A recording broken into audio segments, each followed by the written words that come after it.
بسم اللہ الرحمن الرحیم۔ زندگی بہت چھوٹی سی ہے، کوشش کریں کہ کسی کا مان، اعتبار اور یقین نہ ٹوٹنے پائے۔ وقت تو گزر ہی جاتا ہے، لیکن دی ہوئی تلخیوں کے نقش ہمیشہ باقی رہ جاتے۔ ماں باپ سیڑھی نہیں ہوتے کہ جن پر چڑھ کر ہم بلند ہو جائیں اور پھر انہیں فراموش کر دیں۔ ماں باپ بچوں کی ڈھال ہوتے ہیں، ایک ایسا درخت جو بوڑھا ہو کر پھل نہ بھی دے لیکن سایہ ضرور دیتا ہے۔ کاش یہ بات اولاد کو وقت پر سمجھ آ جاتے ہیں۔ اگر انسان اپنی انگلیوں کا استعمال اپنی ہی غلطیوں کو گننے کے لیے کرے تو دوسروں پر انگلی اٹھانے کا وقت ہی نہ ملے۔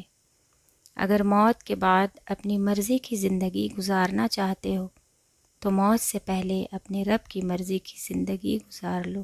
کبھی ایک عورت پر ہاتھ نہ اٹھانا، کیونکہ اسے نازک کہتے ہیں، مگر وہ اندر سے بہت مضبوط ہوتی ہے۔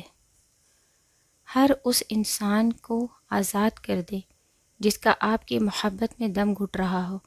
آپ بہت قیمتی ہیں اور آپ کے جذبات سے بڑھ کر اس دنیا کی کوئی چیز معنی نہیں رکھتی۔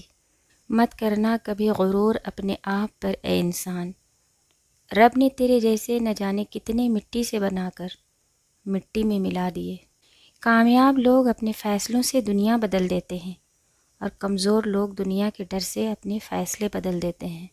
اپنے غم کی نمائش نہ کر، اپنے نصیب کی آزمائش نہ کر۔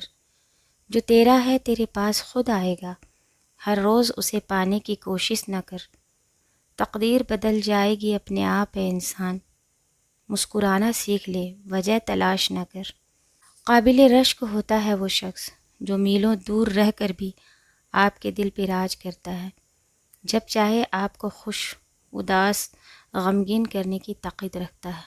مسلمان کو جو بھی رنج، دکھ، فکر اور غم پہنچتا ہے، یہاں تک کہ اسے کانٹا بھی لگتا ہے، تو وہ تکلیف اس کے گناہوں کا کفارہ بن جاتی ہے۔ قرآن مجید کو ترجمے و تفسیر کے ساتھ پڑھیں تاکہ آپ پہ وہ سارے جھوٹ عیاں ہوں جو دین کے نام پر بولے جاتے ہیں۔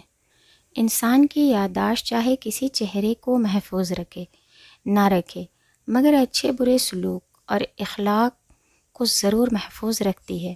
لہٰذا لوگوں کے ساتھ ایسا حسن سلوک اختیار کریں کہ جب جب آپ کسی کو یاد آئیں، آپ کے لیے دل سے دعائیں نکلیں۔